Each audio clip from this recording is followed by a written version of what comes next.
Jean-Luc Riker broke his arm playing Parisi squares. Data uses a contraction, and Riker tells Picard to shut up. Hello, everybody, and welcome to The Seventh Rule with Cirroc Lofton. Hello, hello. My name is Ryan T. Husk, and today we're doing an episode review of Star Trek The Next Generation, Season 4, Episode 8, Future Imperfect, written by J. Larry Carroll. It's very close to a basketball player. And David Karen, directed by Les Landau, our good pal. This was November 10th, 1990. Where were you? How you doing today, Cirroc? I'm good. I don't know where I was November 10th. Yeah, J. Larry Carroll. You know there was a Joe Barry Carroll back in the 70s, played basketball. Joe Barry Carroll? Joe Barry Carroll. Yep. Good player.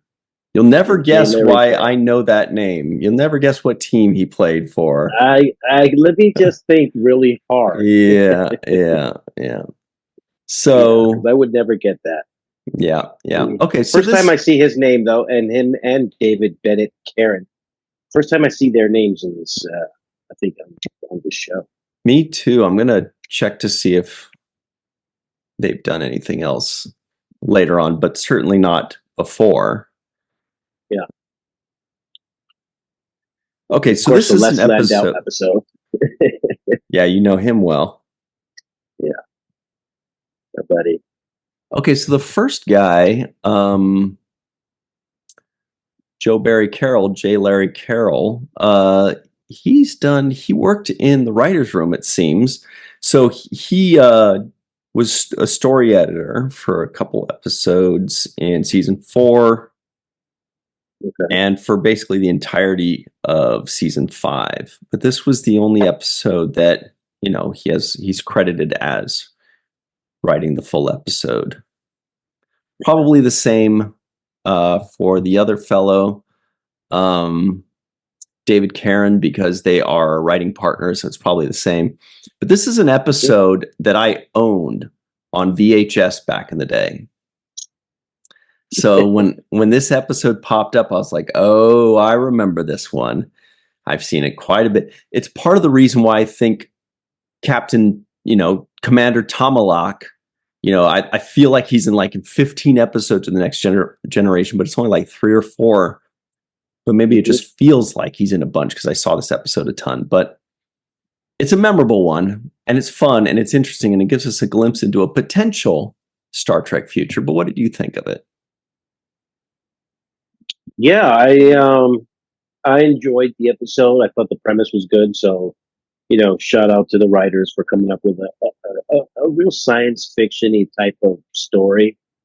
I like to see episodes like this where there's alternate futures or some kind of puzzle or riddle that needs to be explained. You're trying to, explain it away in your own mind. As I'm watching the episode, I'm thinking, did time really pass? Did he really get caught in the gas? And, am I watching a real life flash forward, time has passed kind of episode? Or how is this going to get back to square one? So that was one of the big mysteries of this. I didn't know Riker was a tromboner. Didn't know that. That's a nice little extra thing to see him play that. Yeah. Love the It's a lot. There's a lot to be said there. There's a lot to be said. But no, I like this episode. It was fun to watch. It's funny because now I've gotten to the point where I feel like I know these characters so well that there's moments where I'll be yelling at the TV like, well, where's O'Brien? I thought he's the transporter thief, right? So I'm like, what the hell is Chief O'Brien? Yeah, and then I started thinking like, damn, I would have liked to see them age up Chief O'Brien. Like put him 16 years, because that was interesting. Worf looked the same. They put a scar on him and they're like, look, you're 16 years older, you got a scar. They aged Riker and Picard and Troy, and they didn't really age Geordi, but they changed him, which was great. right? We got to see his Yeah. eyes. He's got his ocular implants. So these are things where it's like, how did some alien kid piece that together? I guess he scanned Riker's brain, and in Riker's brain, Riker assumes that someday Geordi will have ocular implants and not need a visor or something like that. I don't know. I don't know how deeply the writers dug into that, but you would think that if somebody's just guessing about the future, some aliens guessing about the future, they wouldn't have those minute details like that, because that really sells it for us, the viewer. And I wanted to ask you, you kind of touched on it, but when you saw this, did you think that they had gone actually 16 years in the future? Or did you think there was something weird? Did you think it was like, because the way they set it up, I think a lot of us would think, oh, they went 16 years into the future, but we know it's going to reset, like you said, back to square one. But you think sometimes, they're going to fix 16 years in the future what went wrong 16 years in the past, and it'll reset or something like that. What did you think about that? So the things that made me that I thought were great. Number one was, first thing I see is Dr. Crusher. And to me, she looked aged and it looked believable, right? Like her hair was different. She seemed a little bit thinner. I think they added a little strands of gray into her hair. And it looked realistic to me. Like, oh, this looks like an aged Dr. Crusher. Okay. So that started. And then I noticed that the sick bay looked different too. It looked more updated. There were like computer monitors in different places. And so I was like, is this the sick bay I always have been seeing? Or is this some kind of updated version of it? So there were moments, those kinds of things added to those are the details I'm looking for. The other detail that popped out to me was, I thought the comm badge seemed different or futuristic to some degree, because his had like the 4 slashes, which indicated he was a captain, and right, hers and they had didn't have the pips. Right, and they didn't have the pips. So it's those funny things, because I noticed that too. I was like, wait, where are their pips? What's going on? And I was like, oh, I see. It's on the comm badge. And that's another thing, that would an alien child know to update things in that way based off of a scan of Riker's brain? Those are things where I'm like, okay, that's definitely suspension of disbelief, because you would think that he would think to age them, sure, but then yeah, exactly, recreate everything else. But that's more for the viewer to see, because those are fun details. Those are the kind of details that make you think, wow, that really could have been a believable future with a Ferengi ensign. That was cool. Another cool detail, absolutely. I love that. I was like, well, they got Captain Nog. He's already, that was the prototype of that idea. Directed by Les Landau, no less. Landau. Yes. So it was the beginning of that idea, that thought of a Ferengi in Starfleet really first appears in this exact moment in this episode, which I thought was a great nod to Nog. Without it being a nod necessarily at the time, but in hindsight, it appears to be, a nod. There are a lot of fun, like there's a lot that happens in this episode. There's a lot that happens. There's Riker's birthday. There's, a Ferengi on the bridge. There's a Klingon walking through the corridors. Here's something. And this is going to be, Ryan's nitpick, because I've been already nitpicking a bunch, but we are introduced to Patty Yasutake, who played Nurse Alyssa Ogawa. Let me see. Yeah, Patty Yasutake, who coincidentally just passed away a few days ago. And and she plays Nurse Ogawa. And she was in quite a few episodes. I feel like it was at least a dozen episodes going forward. But this was her first episode, and I don't think she had a name. She was mentioned, there was just Crusher just said a few things to her and she nodded or whatever. Yes, doctor. Yes, 16 episodes she was in. Wow. But here's so I was very happy to see her. I was like, oh, it's Nurse Ogawa. Finally, we're introduced to Nurse Ogawa, who we're going to see a bunch more later on. So this is great. Yeah. Finally, you know how we've had like Dr. Solar, and we've had these little doctors that pop in for one episode and we don't get anything out of it. We finally get a recurring secondary medical officer, which is great. Love it. So happy to see her. However, yes, this is 16 years in the future. It's coming out of some alien kid's mind. So how was she in a future episode? If she was introduced in this fake theoretical thing, how could she then be in future episodes? That's number one. That could be explained away as, oh, she was already on the Enterprise, but we've just never seen her. Cool. Mm-hmm. But her age, she was like, what, 28 years old there? Mm-hmm. So she's 12 in present day. And I'll just bet when we see her in the next episode, she'll be the exact same age that she is in this episode.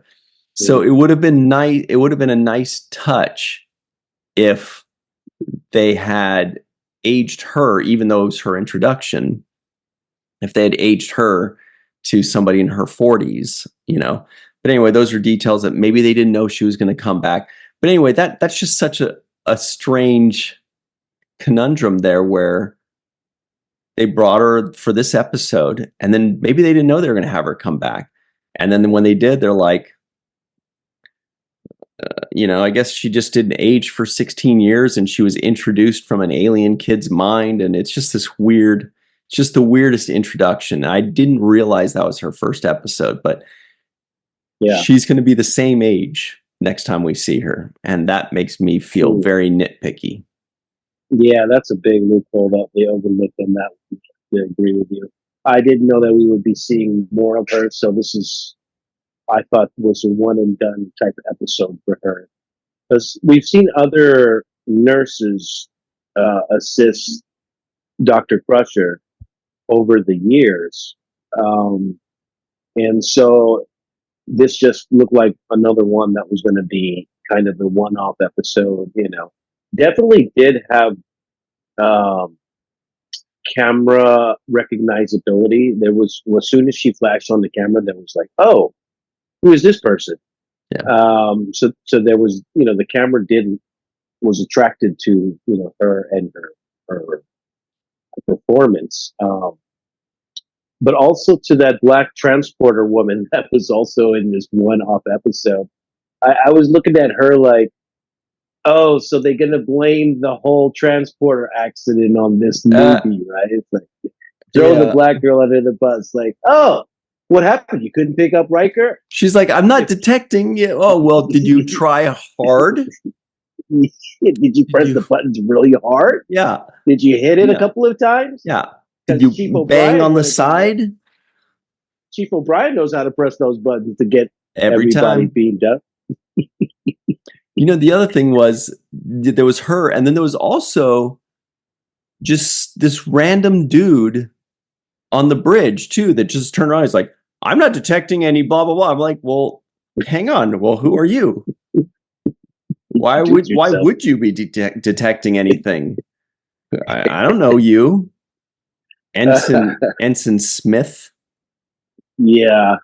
What did he say? Hang on. He said, oh yeah.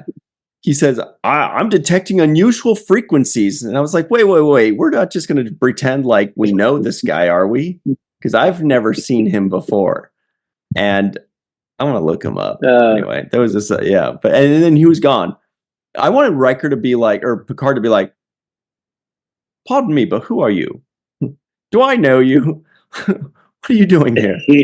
Let me see who it is, this guy. Yeah. Excuse me, who are you? What are you detecting? Who is this man? Yeah. Let me see. I don't know. what this guy. Okay, is so on the the lady bridge, you're right? talking about is transporter technician Hubble. That's a nice name, Hubble, like Okay. Hubble telescope. Then there's Okay. another transporter chief that was played by George O'Hanlon Jr. I think Okay, yeah, I saw that I guy. think it was Gleason, played by Todd Merrill. I think he was Gleason. Okay. Let's see how many. Oh, wait, no, he plays in 2 episodes. Oh, the other one was Best Okay. of Both Worlds. We already saw it. So good old Gleason got 2 episodes. Good for him. Yeah. Okay. So he belongs there. He belongs to detect different frequencies. Yeah, he nailed it. He nailed it. I don't know. So again, the nerd in me is always trying to do exactly what you're doing. And I guess that's what Star Trek does. It brings out the inner nerd in you that tries to find flaws in some kind of way of continuity, right? You mentioned that this nurse Ogawa, and the flaw that she would have been aged, and that we would see her the next time younger at this age would have been more appropriate. If you're going to make her stay consistently the same age, you should have aged her for this episode and then brought her back in.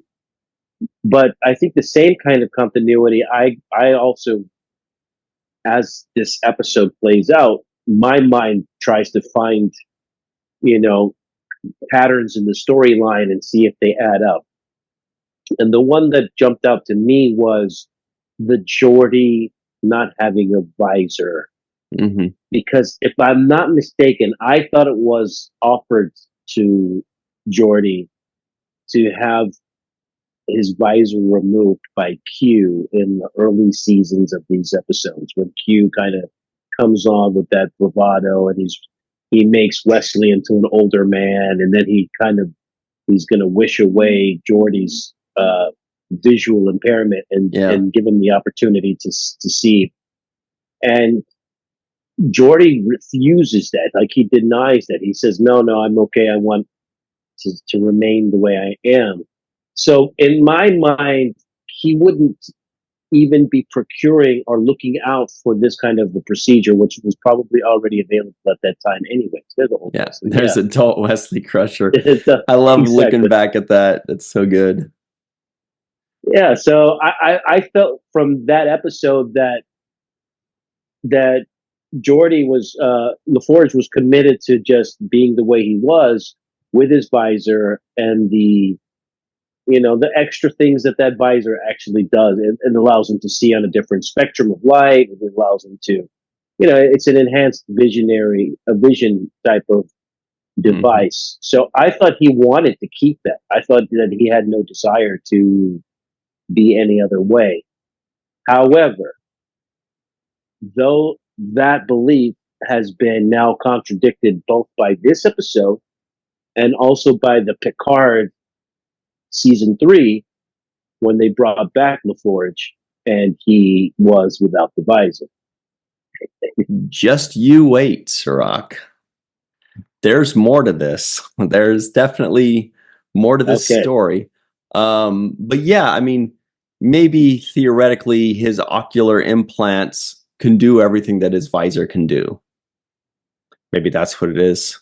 I don't know. But yeah, I do remember when Q was like, I can wish this away. And he's like, unhand me, basically. But I mean, that probably is just because it was from Q and, they were kind of resisting him. But that's interesting because Geordi does have, just a really good story arc. You're starting to see it already, like he started off as a lieutenant junior grade, then he became a lieutenant by the 2nd season.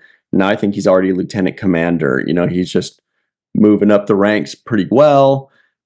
He's going back and forth between the bridge and engineering. He's doing a lot. We're learning about his troubles with women. We're learning about his wishes and desires with his vision and what he does and doesn't want. And it was cool to see him without the visor. And then it was kind of a bummer that finally we can see him act with his eyes, and he only had like a couple lines. It wasn't really used, Yeah, he was yeah, just saying some, oh, I don't know, there's a thing here in the corner, and that was it. yeah. Which again, going back to what you said earlier about this alien kid that had this ability to read your mind and then extrapolate a universe and recreate one, based on the specs that you're giving him. How would he then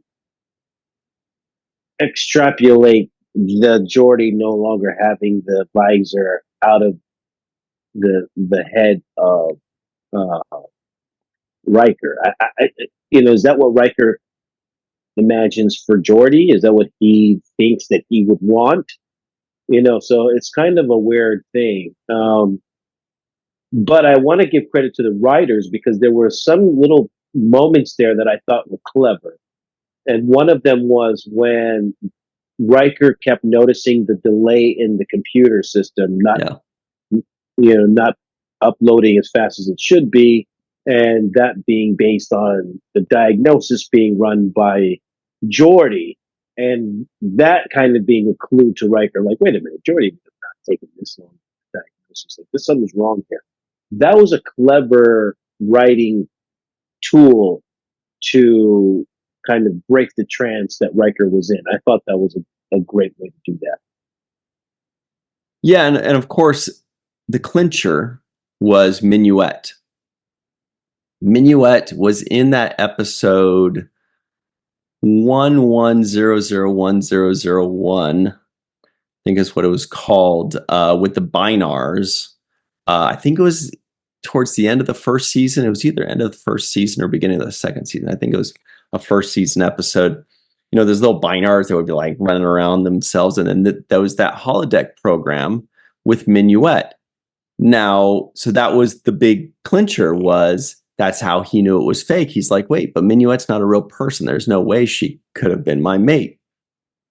Now, what I did find to be rather amusing and peculiar was when he says something, when he's talking with Tomalak, and he was telling him how he was able to figure out that it wasn't real was because of Minuet. And he says, well, it was a very special program, or because he was saying something. I wish I could find my notes, but he said, he's like, but you had such strong and intense feelings for her. And he's like, well, it was a very special program. I'm like, okay, how far are we taking this if Tomalak or whomever was sensing that Riker had very strong feelings for this holodeck program? And Riker saying, well, it was a very wink and nod special program to me. Mm-hmm. Mm-hmm. That's draw your own on late night. Yeah, draw your own Playboy conclusions. Channel. Yeah. Yeah, we know that program. I would say also there were some things that threw me off, and that just like I would have liked to see it play out differently. Number one, I would have liked Counselor Troy to be the mother of that kid. I was waiting for it too. Like when it was like when it was coming, and she walked him in. It's like, let me walk into your quarters. I thought that was the moment where she's going to be like, don't you know we had a kid together? Because they have had this ongoing kind of back and forth love for each other. And that would be somebody I would think would be the person that, if you were scanning his brain, would pop up the most over and over again. Like, he may have had these one night flings with these, the Irish girl that one episode.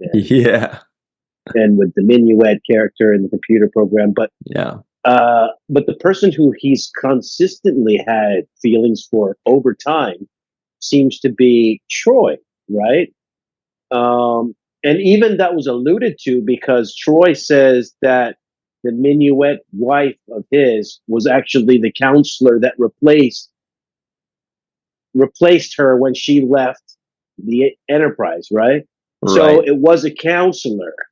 I'm thinking we'll talk about this more on the other side, but I was like, my first thought was, okay, so he's got a type. Like Right, he wants somebody to like run their fingers through his hair and tell him it's okay and to dissect his emotions for him. He wants to be mothered, you know. He's got some kind of type. But all right, well, let's take our quick break and talk a little bit more about, I guess, Riker's sexual exploits on the other side. We'll be right back on the Seventh Rule. Hey, everybody, welcome back to the Seventh Rule with Cirroc, the game changer Lofton. Hello, hello. He changed the game of podcasting if podcasting were a game. All right. Here are the trivioids of this week. They go a little something like this. The Enterprise is conducting a security survey of the Onias sector near the neutral zone. Commander Riker has until his next birthday to get his trombone playing right. Geordi detects high levels of volcanic gases. Geordi wouldn't want to take his vacation at Alpha Onias 3. Who would, really? There's a Klingon officer in the corridors of the Enterprise and a Ferengi at the helm. Mr. Greenberg asked about the Fornax disaster. Outpost 23 is kind of a big deal in the present. Jean-Luc Riker broke his arm playing Parisi squares. Riker, Minuet, and Jean-Luc go to Curtis Creek all the time. Worf doesn't remember where he got his scar. Data can't calculate things at warp 7. Data uses a contraction. And Riker tells Picard to shut up. And he tells Deanna, actually, to back off. He was getting pissed. Data was like, I can explain. He's like, no, you can't. Don't even try. I was like, woo, Riker getting heated. Yeah. And that's how I knew it wasn't the real Picard, because the real Picard would have had some talk back for that. Damn it, Will. You don't tell me to shut up. I tell you to shut up. I tell Wesley to shut up. Damn it, Will. Fire at Will. What? Okay. Yeah. That was, and we'll talk a little bit about this, but when they show people aged in these episodes, it's one of my favorite treats watching these shows. You just showed Will Wheaton in that Q episode where Q aged Will Wheaton. He looked older. And of course, it doesn't look like how Will eventually becomes as an adult. No. And I have my own taste of that because, you know, when we were doing this last creation convention in Las Vegas, I had a few people come up to me and you know, jokingly say, well, you didn't grow up to look like Tony Todd after all. So, at least they got the height right, though. They got the height right, though. They did get the height right. Yeah, whereas the adult Wesley Crusher was like 6'4". 6'4", Tom Brady. So yeah, it's funny how I like to see when they decide to age somebody, how that ends up looking. I thought, like I said, I thought Dr. Crusher looked beautiful in the aged makeup that they put her in. I thought she looked really beautiful. And I don't know if it was just my eyes, but she looked thinner than she normally looks. Like just in her face in general. I wonder if it was because her hair was up, maybe. Her hair was up, maybe. And also, I noticed that she had some pretty bulky shoulder pads, too. So maybe that also made the rest of her look smaller. She looked thinner in the face to me, like a good 10 pounds thinner than she normally looks, or 5 to 10. And the other person that looked a lot thinner to me was Deanna Troi. Also appeared to be like, I was like, was there a break in this? Was there like or were they just, was this episode filmed in out of order? Like there were those kinds of questions were in my head about filming, because it seemed like they were exceptionally thinner than the last episode that I saw them in. Like, a noticeable difference, like 10 pounds. So I thought that was kind of interesting to me. But going back to the aging process, they had Picard aged in this episode. And the irony is that he looks nothing like that now when you see him at this age. Yeah, the way they aged him was just making him look a little more dignified. He had a goatee, longer hair.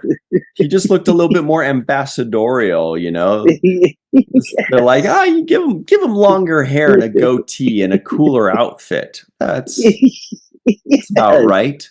That sounds right. He looked like an older Robin Hood. I think he did a Robin Hood episode and something with the little goatee thing. Yeah, And he looked you're like right. the older version of that. It was kind of funny. Actually, that episode is coming up this season, Cirroc. Okay.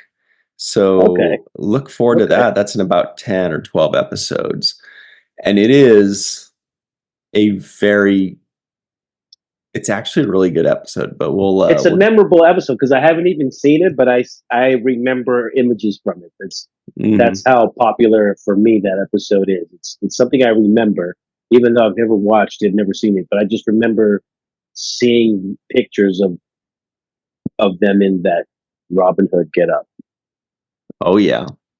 And the Worf's got some great lines in there and some great Yeah. moments, but we'll cover that when the time comes. Was there more to discuss about Riker's taste in women? I don't mean his taste in women, like his yeah, like the kind of women that he likes. I guess he likes the nurturing counselor type, which was Yeah. interesting, or maybe he just likes counselors because it's just like a thing. He's like, ooh, it feels so nutty, I'm humping the doctor or something. I don't know. Maybe there's something there. I don't know. What do you think? Yeah, like I said, I think his taste in women is actually Troy seems to be the woman that's for Riker. Hmm. And the reason is because of the not only the nurturing thing, but there's a level of non-judgment that she has when she deals with him. She doesn't she doesn't reflect poorly on the fact that he's a horny bastard, right? So she's like accepts him like, oh, I understand. He has to do what he has to do. And Yeah. a guy like Riker would need a person that is like that in his life, I think, who's accepting of more, you know, unconventional ways of being romantic and exploring his sexuality. So it'd have to be somebody who's accepting of that, in my opinion. And I think that Troy fits the bill for that. She's not jealous of any other woman, even though he was jealous of the other way around. Yep. When she had her, He was mad as proposed, hell. he was walking around pouting and just being such a Yeah. little punk about it. But yeah, I think she is the type of woman that loves him as he is.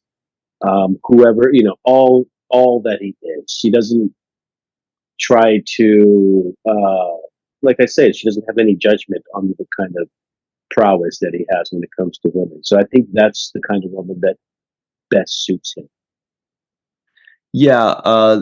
She is very patient. She doesn't sweat the small stuff. They seem to have some kind of understanding or an open relationship or an off and on again relationship. But whatever it is, she seems to take it really well. And she just seems to be the kind of person that's like, whatever, I'll be here when you're done screwing around like a kid and when you're ready to, Yeah. screw around like an adult. But they seem to have a thing where they're just kind of always off and on and off and on. And that does Yeah. go on throughout, this series, the movies, Star Trek Picard as well, they're back Yeah. on again, they have a kid, so on, there's all kinds of stuff. But Yeah. it's quite a story between the two of them. I like it. I would have liked to see Will Wheaton's character. I would have liked to see Crush, Wesley aged in this episode. That would have been cool. Also to see him promoted in Starfleet, maybe being like a commander or something to that effect. I would have liked to Yeah. see his, how he has moved up in the ranks. How cool would it have been if they used that same actor that they used in the first season for the adult Wesley Crusher? That would have been hilarious if they brought him back and he's like a Yes. lieutenant commander or something like that. And people would be like, wait a Yes. minute, they're still using this guy, but the other Wesley's like Yes. 18 at this point. We know what he looks like. That would be funny. Exactly. That would have been a nice little bring back. I would have liked to see that. Yeah. So yeah, those are the moments that I would have liked to see. Just like a couple of more people aged in. Data, I thought it looked weird seeing him in that red. I don't know. It just like I couldn't get my mind to Yeah. like recognize him. I was like, what's It going on with this? it makes his skin tone like seem even crazier like silver. Like the silver on the gold shirt doesn't clash that much, but the silver face on like that bright red, it just kind of it's crazy looking, right? It was too much. I was like, yo, yeah, I couldn't get my head around that. We see it again. Like I can think of right now, I can think of Gambit is a good 2-part episode in the 7th season where we see him in red. I feel like we see him in red a couple other times, but anyway, yeah, it's interesting. It's fun. You got the new comm badges. You got a couple people in new uniforms, a couple new looks. It's fun. Like it almost made it seem to me, or like I'm watching this and I'm like, I could go for this future. Like I have no qualms with this. I like, they kept the same uniform, except for Picard had a different one because I guess he's an ambassador. They have different uniforms, but the comm badge was cool. The bridge looked good. The sick bay looked good. Data can be in red, I guess. There's a lot of things to it. I just can't see Picard captaining a Romulan ship, though. I just my brain again wouldn't like it. It wouldn't just. It had to be a Starfleet Federation ship. There's no way I can see him piloting any other ship that's not Federation. Hey, so here's a surprise. We have a very special guest that's going to join us in just a second here. So we're going to take a quick break, and we'll see you in just a second with a very special guest, if you can believe that. Hello, everybody. Welcome back to the 7th Rule. We've got a very special guest right now.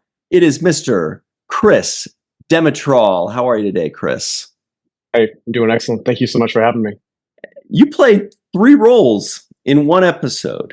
You played Jean-Luc Riker, you played Ethan, and you played Barash. Or wait, that's actually, right. Did you play Barash? I'm glad you mentioned that. A lot of people don't know that when you're a child actor, set school is part of the equation. So part of your day is spent on set, and then you have a mandated amount of hours that you have to spend in the classroom to keep up with your studies. So a lot of times producers, if they can cheat off or use different angles or a stand-in, a lot of times they'll do that to substitute for an actor. So I was actually in set school when Barash was being filmed, and I had the best stand-in. She was so fantastic, but she could not see at all with that alien head on. Wow. So I know in between takes, she was like, guys, hello, hey, hi. So yeah, that part I didn't get to do, but it's fun to watch it, and it's fun to share that memory. And just a little bit about, the child actor experience. Just it is incredibly enjoyable, but it was always a challenge to balance studies and also the artwork as well. Mm-hmm. Yeah. I thought you did a fantastic job in this episode, Chris. Not easy to come in as a guest star, be as heavily featured as you were in this episode, essentially in a lot of the scenes. What do you remember about working alongside the great Jonathan Frakes, and how welcoming was the cast and crew for you? So I was blessed to do a lot of different guest stars over my 14-year career, but I think for me, this was especially, I was 13 years old. I was going to turn 14 when it aired in November. But for me, I was such a huge fan of the show to begin with. I had watched every single episode. So really, I was incredibly just over the moon excited to be on the set. That was one of the first things I did was run onto the deck and hit every single button and sit in Picard's chair. The prop master was fantastic. I got a chance as a 13-year-old to play with every Klingon sword, every phaser, every real phaser, every rubber phaser that they used for background actors. So for me, it was such a brilliant and incredible blessing to be able to go onto a show that I'd already loved so much The cast was absolutely amazing.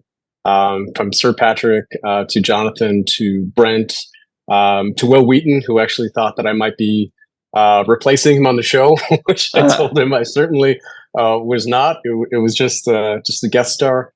But it was an incredibly wonderful cast and crew. I will always think back warmly on that time. And, they made you feel welcome. They really did. You felt like family right away. Oh, that's so cool. That's funny. You answered like 4 of my questions in one shot. I mean, Cirroc, you asked about Jonathan Frakes.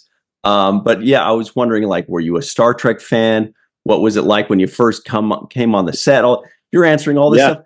Whoa, it seems like it was just like a dream come true. You grew up as a Star Trek fan. You're 13 years old. By the way, your eyes have not changed. I see that kid in you. It's amazing. I feel like I'm talking to this guy right here. A little bit different up top. Yeah. No, I know about that. Yeah. But it's all right. I also wanted to ask you because there's so much to cover here. Do you remember what the audition was like? Do you remember if you knew it was Star Trek at the time? And if so, how exciting it was, how nervous you were, what it was like?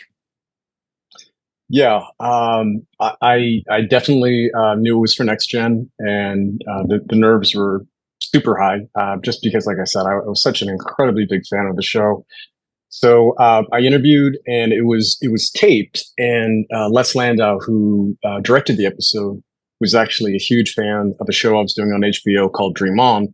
And he was just excited to work with me based off of that. So it's really, again, just an incredible blessing to know that one of these shows that I was able to participate in kind of opened up the door for this show.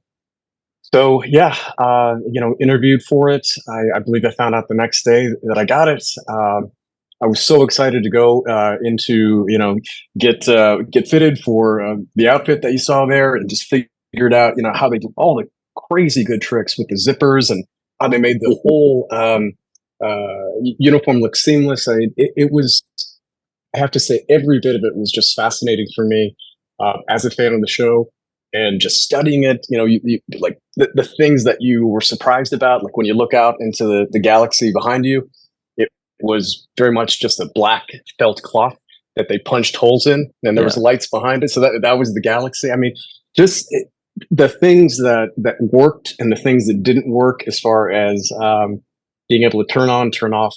I tried it all. I hit every button on the main deck. A quick question, because I started off as a child actor as well. Got into the show business at the age of 10, and one thing I know was true for me was that a lot of what I was able to accomplish as an actor really was on the shoulders of my mom, who did a lot of the legwork for me, as far as getting my headshots, taking me to meet my different casting calls, to get an agent. Who was the person in your life that helped you along as a young actor? So for me, it was always just a big gathering of the family. My mom, who actually I grew up separate with my parents, divorced when I was 5. I moved out to California when I was 7, with a dream of becoming an actor. And when you're 7 years old, that's just as viable as becoming a superhero or a ninja or something like that. An astronaut, a firefighter, anything. Yes. Yeah.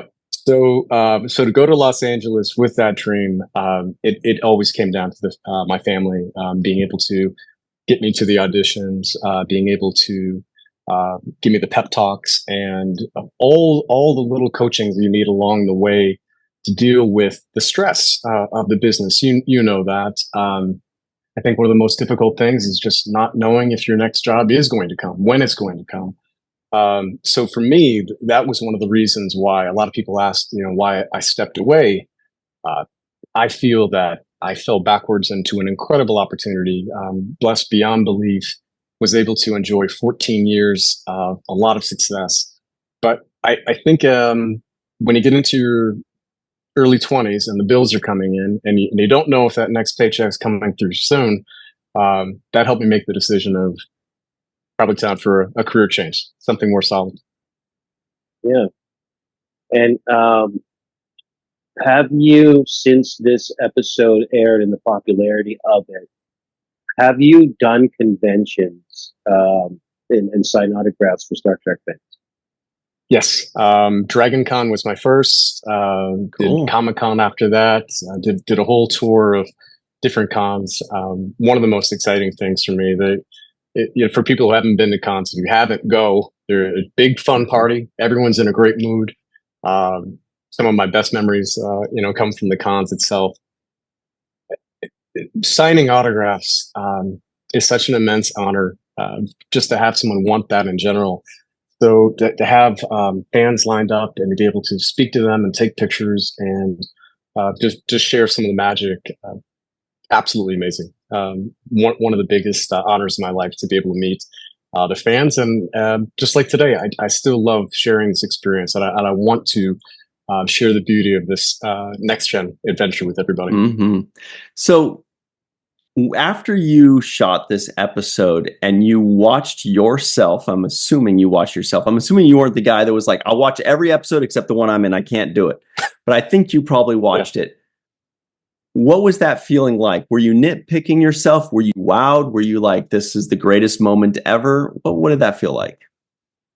That's a great question. I don't think I've ever watched anything that I've done that I haven't thought to myself, oh gosh, I wish they hadn't used that take, or I wish I would have punched up the line on that one. So sure, I was super excited to see myself in that world. But yes, as you view yourself, as you grade yourself, as you watch it, you can't help but see little moments where you'd like to tweak it, like to change it.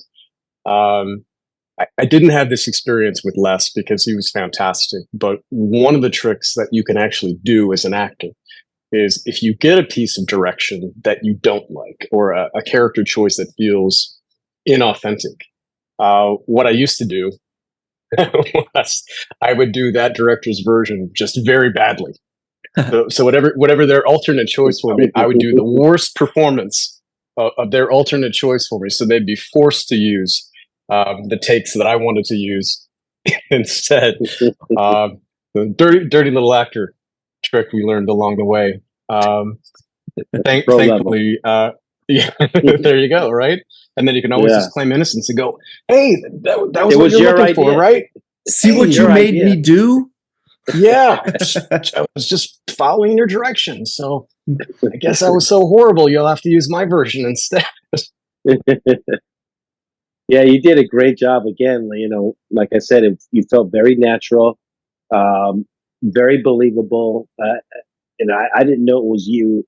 You were the one up to things in the beginning. So it's, the reaction, for example, when Riker sees you inside of the holding cell, you're really kind of like, hey, get away from me. I don't know who you are type. And it was very convincing to me that you had no idea what was going on. So I want to commend you again on the performance. But it's been 34 years now, since this aired in 1990.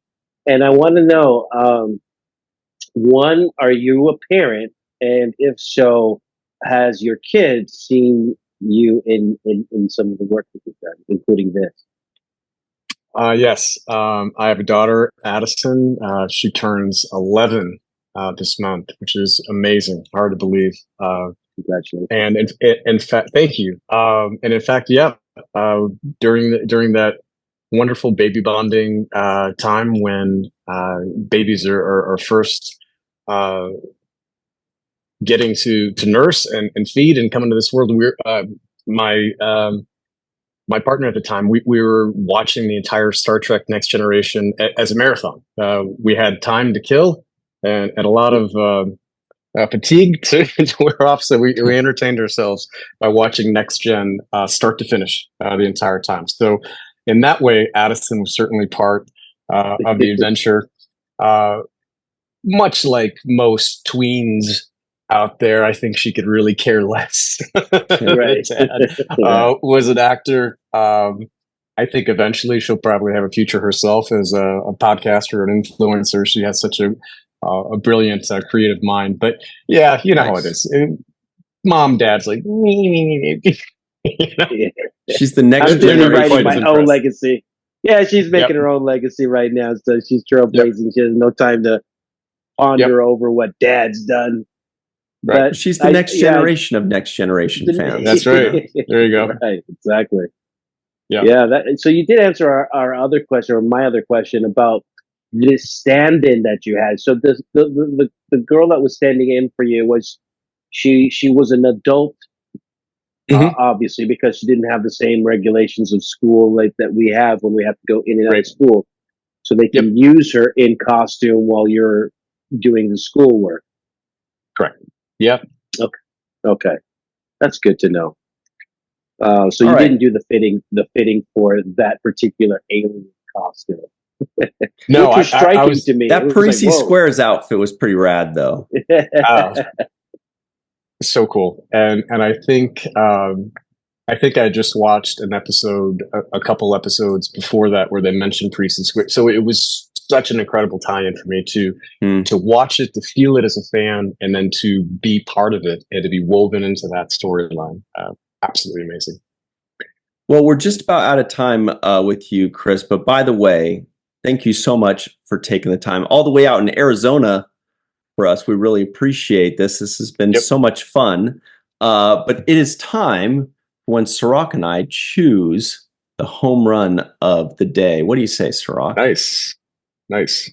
Yeah, I'm going to give you the home run, Chris. I think that your performance was excellent. I know how difficult it is to be a child amongst adults and being the only child, especially when you're around actors that have already solidified their roles. They already have the storyline going. They're in season 4, so this is like, the wheels are already rolling. They're more than halfway through the show and this series. And then you're working with top level guys like, Jonathan Frakes and Sir Patrick Stewart. These are not lightweight hitters. These are heavy hitters in the acting world. So to be able to carry your own and shine as well as you did, I'm going to go ahead and give you the home run of the episode. Wow. Appreciate it. Thank you. I've got 2, actually. One, of course, is Chris. And by the way, I'm still a child among adults, I think, or act that way. But yeah, it can't be easy to step in there. It seems like your enthusiasm carried you through it, and your talent. So that was great. Congratulations on a job very well done there. Because sometimes you see kid actors and you're like, that's a kid. What do you expect? But sometimes kid actors do great. And you're like, oh, this kid's an actual actor. He's actually acting. And you clearly were a seasoned professional actor at that young age. It was clear that you were acting, not just memorizing lines. Also, and completely cognizant and aware of what you were doing. So that's what I mean about the acting. It's not just delivering the lines, but cognizant of where you are in the script, of what the meaning of each line was. I thought, for example, when you looked at Jonathan Frakes' character and you said, "You don't remember me, do you?" Mm-hmm. The way you said it, it kind of hit, it hit home, and it felt real to me and authentic. So, wonderful. just to add levels to that, kudos to you, Chris. I think that, yes, it was very believable, and the performance was like spot on. Definitely. Thank you so much. I really appreciate it. And also, I've always said acting is acting like you're not acting, right? Exactly. That's the key. Yeah. That's exactly it. And also, I just want to give a big shout out and home run to Jonathan Frakes, because he has a way of raising his voice to where you're like, whoa, I don't want to mess with him. And he's not doing that much. He just has this presence where he's like, no, you can't. Don't even try. He's like yelling that out, not fully yelling, not like super big.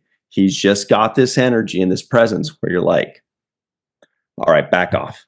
So also, want to give if you're not careful, he'll Riker lean on you in a second. So you got to look out for the Riker. Put that lean on you. Put that lean on you. We'd also like to give a very special thanks to our friends. Check this out. Homer Frizzell, Dr. Anne-Marie Segal, Eve England out in Wales, Yvette Blackman Tom, TJ Jackson Bay out in Missouri, Titus Muller, Dr. Mohammed Noor, Tierney C. Diekman, Anil O. Palat, Joe Balsarati, Mike Goode, Dr. Stephanie Baker, Carrie Schwent, Faith Howell, Edward Foltz, My Live from Tokyo, the Matt Boardman, Chris McGee, Justin Weir, Jake Barrett, Henry Unger, Allison Leach Hyde, Julie Manosfi, Jed Thompson, Dr. Susan B. Gruner, Glenn Iverson, Dave Gregory, Tim Baum, Chris Sternett, Dylan Powell, Peter Draymore, and of course, Jason Okun and Greg K. Wickstrom out in Hawaii. Chris, this has been so cool. We really appreciate you taking the time. You've stepped away from acting. Sometimes people step away and they don't want to go back, but it's been great that you were willing to revisit with us. So thank you so much for hanging out with us. Yep. Thank you so much. For me, again, my entire career felt like such an incredible blessing. So to be able to share it, laugh about it. In fact, that's what I encourage people to do. I'm still laughing, still having fun. You can find me on Instagram and TikTok, Threads, and come share, come tell me your stories. I love fan interaction. I try to answer as many questions as I get. So if there's anything that wasn't answered today and anything that fans think about, you know where to find me, Chris Demetral. You won't be able to pronounce it very well, but put in the kid from Star Trek. Future Imperfect kid should pull me up and you can take it from there. Chris Demetral. Is it Chris Demetral or Christopher Demetral on Instagram and TikTok and all that? I think I have different variations, which is totally confusing. But if you're not careful, people wind up buying your domains. Like I used to have chrisdemetral.com, and someone repurchased the domain and turned it into a Samuel L. Jackson fan page, which I was very honored about. I thought that was pretty cool. I will always take a redirect to a Sam Jackson fan page. I'm a fan, so I love that. Yeah, Instagram is Christopher Demetral. Okay, we got it. Okay, Christopher Demetral. Find him there. All right, everybody, stick around. We've got the free-for-all up next. We will be right back on the Seventh Rule. Hey, everybody, welcome back to the Seventh Rule with Cirroc Lofton. This is the free-for-all, everybody, with Malissa Longo. Hi. And Carrie Schwent, a.k.a. Crafty Bear. I've got an idea of what she might be talking about behind her. We've got Faith Howell on the bridge of the Enterprise D. We've got Chris McGee in his cool Seventh Rule isolinear chip shirt. We've got Mai live in Tokyo where the wild things are.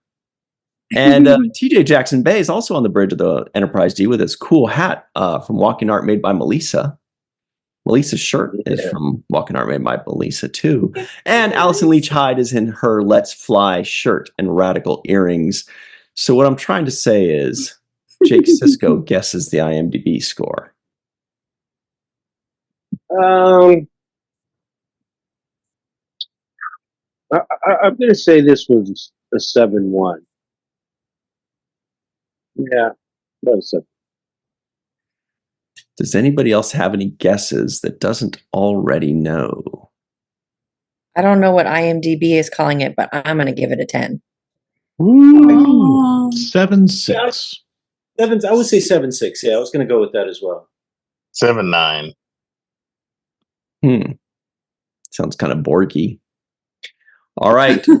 All bets are in. You guys are pretty good. It's a 7.7. Mm. We boxed it in. Yeah. Yeah, very good. All right. Did you guys catch any non-appearance mentions? I got one. Riker's What do you guys? dad. Yep, Kyle Riker. But I have another one. Oh boy. Uh-oh. Here we go. Everybody get comfortable. Okay. Where's Maybe. Homer? Where's Homer? Maybe. I don't know if this will count or not. But Geordi's visor. Mm. Mm. It did not appear. But it was mentioned. Yeah, Mike's phoning a friend. No. Yeah, Homer says no. says No. I figured. Wasn't it Yeah. in the intro teaser? Oh, it was. I sure hope so. Oh, yes, you're quite correct. Sorry, my bad. Sorry. Otherwise, Homer, totally. There's Homer. Otherwise, totally. Did we get any some sorts of or some kinds of or of some sort? I did not hear any. Me neither. Of any sort. No. So, Malissa, would you do your best to get us started off on the right track and tell us, what did you think of this episode that had a Ferengi at the helm? I'll try and get us off on the right track, but I don't know how I'm doing so far with that visor. Overall, I like these kind of timey-wimey, screwy episodes where there's a mystery going on and you kind of feel like you're in the Twilight Zone. And so I like these kind of episodes because they, again, reveal character, and which is what I always like the best when we're exploring character, especially Riker. We get to see what's kind of in his brain, kind of peripherally in his brain, which is a positive thing with the Ferengi and then the other Klingon on board, because it shows how inclusive he is.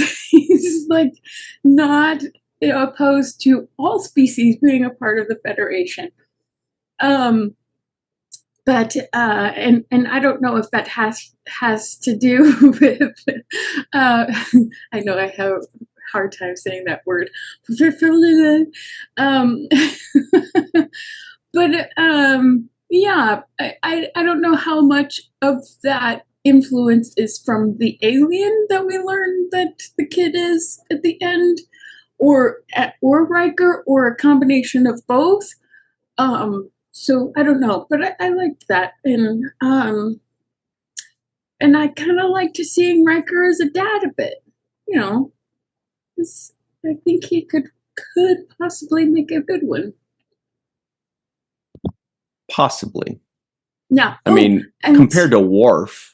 Oh yeah, possibly. I was just gonna say. But I also thought it was interesting because there was a couple of things like the Ferengi and the Ensign Ferengi that were foreshadowed for Deep Space Nine, like Riker going fishing with his kid is kind of akin to Sisko going fishing with Jake and that kind of thing. And then, Ferengi in Starfleet, which is pretty rad. So, yeah. Yeah. Great stuff. Thank you very much, Malissa Longo. Up next is Carrie Schwent, a.k.a. Crafty Bear, with Alyssa Ogawa behind her. What do you think of this one? Mm-hmm. I really, really like this one. It's very much kind of a rusting, a Russian nesting doll. Pardon my little slip there of an episode. You think it's one thing, and you open up the doll. Oh no, it's around me a conspiracy. You open up the next layer. Oh, it's just a poor lonely kid that just wants somebody to hang and play with for a while. And Riker absolutely did the right thing, bringing him back to the ship with him, getting him somewhere where he can make some friends and actually have something of a life. And love the actor that played the kid. He's on one of my favorite shows of all time, on Superman show Lois and Clark. He is very cool. There are a couple other fantastic guest actors in this one. Although sadly she doesn't get any lines. We've got another connection to the Binar episode that I mentioned in the last episode, only like a more direct one this time. You've got Carolyn McCormick back as Minuets. I mean, she didn't have any lines, but she looked great. The hairdo looked absolutely very much suited her. And then we've got our lovely nurse behind us. The first time we've seen Nurse Argawa. Sadly, we all lost her recently. And when I went looking online for an image of her to use, I found this one from an artist called Nightwing, 1979, on the from Deviant Art that he had drawn. I thought it was really, really cute. So I had to include that. And of course, we can't forget my husband's favorite Romulan, Tomalak. Nice. My husband loves that actor. I love his voice. I found out, and it makes me a little bit sad, that he did not enjoy filming this episode. He preferred Tomalak to stay as like a big booming presence, like behind a screen, and he didn't enjoy being like more physical in the episode, I guess, which makes me a little sad because Tomalak is kind of badass. And I found a very fun fact: he's the father of the actor who played the transporter operator in the episode. His father is the voice of George Jetson. Oh, I thought that was absolutely fascinating. Watched the heck out of the Jetsons and the Flintstones when I was a kid. And I've got something saved for things left unsaid, which involves cake. So I will save that. But my limerick for the episode kind of comes from like Riker processing like the first chunk of the episode afterwards. So here we go with that. I woke up in the future. Things were strange. There were many things that seemed to have changed. I learned I was a dad. That fact did not make me sad. It was just one who wanted to engage. Yeah. Excellent. Thank you very much, Carrie Schwent, aka Crafty Bear. Faith Howell, what's up? What did you think of this episode that you gave a 10 already? Definitely watching this as a child, like you kind of put yourself in little Jean-Luc's point of view, or Ethan, or whatever you want to call him. He'll always be Jean-Luc to me, as Riker says. And so it was just so much fun to get to watch that and, imagine being there.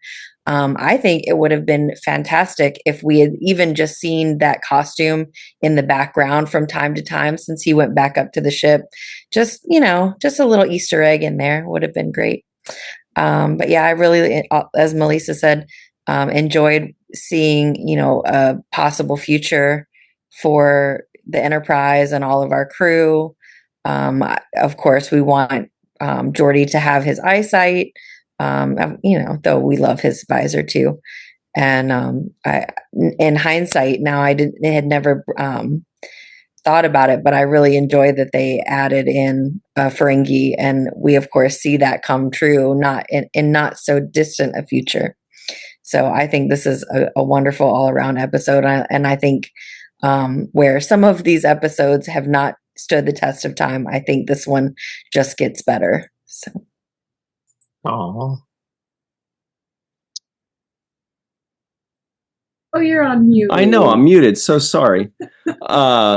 Great stuff. Thank you very much, Faith Howell. Spelled Great, my live in Tokyo, who made a great joke earlier in our Zoom chat. Chris McGee is up next. He's the Dark Lord. He's got something to say, and it goes a little something like this. Well, this is definitely a favorite episode of mine. I very much love the 2 layers of deception that keeps the audience guessing until the end. Kind of like that moment in some movies where a character wakes up from a dream only to have a jump scare wake them up from that dream. Surely Star Trek would never do such a silly thing. It may have already been mentioned in a previous segment, so I'll just briefly mention here that I enjoy the delightful wordplay of this episode's title, Future Imperfect. Now, my fellow grammar nerds will already understand the pun, but for those unaware, future perfect is a term for a grammatical tense indicating an event will have finished by a future time. Now, for the guest stars, Carrie already mentioned our first Nurse Ogawa appearance, and I agree that it's always wonderful seeing Andreas Katsulas as Tomalak again. Apologies if I mispronounced his name. I also love that Carolyn McCormick reprised her role to play Minuet, a character that most viewers had forgotten by this time. Yeah. For a scene lasting only a few seconds on a monitor, I greatly appreciate that attention to continuity. And speaking for myself, it was a coincidence seeing Chris Demetral, since he co-stars in another show that I just recently started rewatching called Dream On. For the memorable quote of the episode, the one that's always stuck with me is Riker's line near the end. "You're incapable of that level of incompetence, Mr. LaForge." He's right. He is right. Is right. Thanks very much, Chris McGee, for that good stuff. Mai is live in Tokyo. What do you got for us today, Mai? Yeah, great episode. Love the episode. But, it's interesting. It's about what we all did or do. We create imaginary friends or imaginary worlds or imaginary everything. Sometimes out of loneliness, sometimes out of fear, sometimes just to entertain ourselves. When we read Robinson Crusoe as kids, we all innately know how to solve his loneliness, right? That's that picture right there, Robinson Crusoe. After all, we'd grown up knowing fantasy was good and powerful. When as little kids, we were read to about the adventures of rambunctious and sensitive Max, escaping reality and where the wild things are. Let the wild rumpus start, right? Later, we read other stories on our own, things like The Lion, the Witch, and the Wardrobe, about 4 kids sent away to be safe in a country house. Again, a fantasy world created to escape the terrifying reality of wartime London. As teenagers, watching the evil Goblin King take the baby brother of young Sarah, going through her own growing pains. And we were torn by how cool David Bowie was and wanting to know what would happen to little Toby. So, it just more and more all along the way, this stuff. And then in grammar school until now, even for some of us, the lucky ones, buying 6 packs of Dr. Pepper and way more candy than is good for you, and holding up on a bright sunshiny day in a friend's darkened dining room, playing our characters in the wickedly created dungeon of that week's dungeon master. This episode is no more than and no less than these fantasies I've talked about. It's good old-fashioned fun and storytelling. Sure, the kid is to be pitied, and sure, the resolution is a little sickly sweet, but the journey is what it's all about. And this journey that this kid created is truly to be applauded, I think. So, great episode. Excellent work. Thank you very much, Mai, live in Tokyo. TJ Jackson Bay is here. He claps like a human, not a Bajoran. What'd you think of this one? Oh, there we go. He does both. He's ambiclapstrous. This is an old favorite episode. First of all, happy birthday, Captain Riker. Which one? Was it his birthday before or after? I can't remember. But happy birthday to Riker. I think it was before. He loves surprise parties, by the way. Yes, he does. We'll note that later. Worf, not so much. No. Riker, absolutely. Of course, this episode meets the qualifier for an automatic favorite because it has Romulans in it, even though they're not real. That's fine. It gives us part of the Romulan story. And we get to see Tomalak, which is great. I do love whenever Tomalak is there. And we got to see Picard with his stash and beard. How about that? And I actually like that look for him. Riker probably should have told him, Captain, you should grow a stash and beard. You look a lot better. Not saying he looks bad, but he looks better with it. But there's so much in this episode, to take away from on so many levels. And, as most people know, I usually go to the metaphysical level. And so, when I think about, these scanners that try to fulfill this kid's desires, even to the point of reaching out and grabbing Riker off of this, ship to try to fulfill his desire to have another person present with him, that isn't a fantasy. I think that goes a lot to what Mai says. These fantasies are good. They're healthy. It's good to escape into them, but at some point we will want, a more fulfilling connection or companionship to be present with us. And that's what this kid, whose name is Barash, is going through. And I waited intently, toward the end, because I always remember the Jean-Luc, and sometimes I even remember the Ethan, but I don't remember, Barash. And I think that's important too. to remember who he actually is outside of the fantasies. And I would love to see, one of the newer iterations revisit this character and see what it was like for him to integrate into a whole new society after having been alone, for so long. And where is he now? I would love to see that.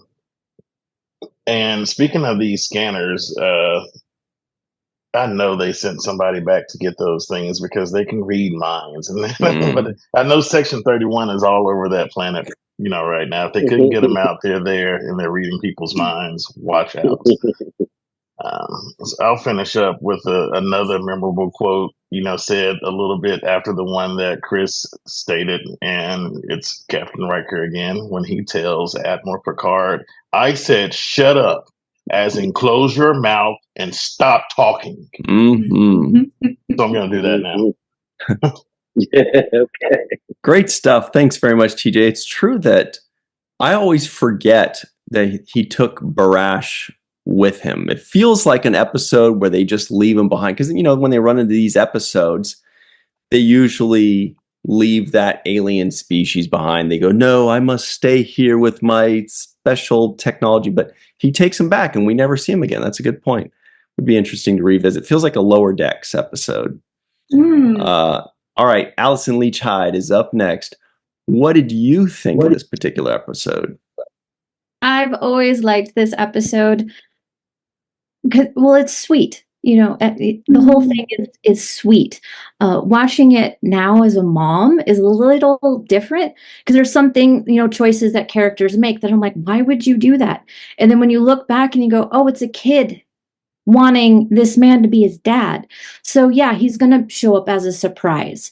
Like, how are you going to react to me? Even though it's not Barash in his actual form, but that always got me. I'm like, why would Beverly get to actually pick one to like surprise Riker with a son? Like, wouldn't that be on the ship's counselor, like saying if that's a good idea or not the doctor? So I'm like, why is that? I'm like, oh, because a kid picked this out and she's the doctor. So that's why, like, for me, I'm like, that's why he picked that character to do that. And I'm like, oh, that's interesting. So a lot of the little things that I would always kind of like twig, like, why would that happen that way? And watching it now going, oh, because a kid wrote this story, like he picked these things to happen this way. Like the visual record that we first get for Riker is nothing but the kid and Riker. Doesn't have the mom in it. I know for story, we're going to find out, that's Minuet. And so that just completely blows this situation. But it's because that's what Barash wanted. So he wanted to have that experience. So he made the experience to show to Riker. So I really like that as an adult, like, oh, they really thought about this really hard and I like it. And that's why, when you get to the second part, you're like, why would they use the same kid picture, image, the Romulans? Like, wouldn't they have just used a kid who looked like Riker instead of this random human we have here? Oh, it's because this kid wants this man to care for him and to be his friend or father figure. So really like that. And the scene in the turbo lift between the two of them is my favorite scene, where he's like, I know I'm new at this, but I want to care for you. And that's what I'm going to do. And I thought that was great. And my favorite line is, okay is not good enough. Because I think we all should say that to our kids a lot more. They can be more than okay. So that's why I like this episode. And then you can say good enough is not okay while you're at it. Does that work? That kind of works. All right. Jake's final take. Any final thoughts on this one, Cirroc? What do you think? Got a couple final thoughts. Yeah. For one, Parisi squares, that's what we call nerds in France.